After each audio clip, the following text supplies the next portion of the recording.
Hello అండి, అందరికీ నమస్కారం. కథా వేదికకు సాదర స్వాగతం.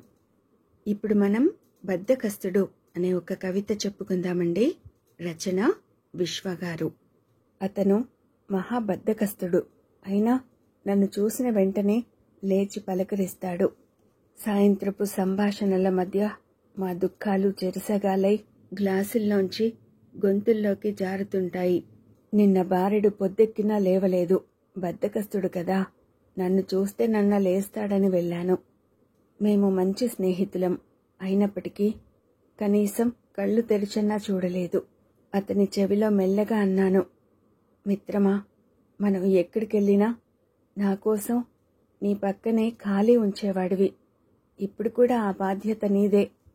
అతని కనుకొసల అంచున ఉక్కిరి బిక్కిరవుతున్న ఆఖరి నీటి బిందువు చెంపల మీదుగా జారి నా మునివేలుని తాకి అస్తిత్వాన్ని కోల్పోయింది.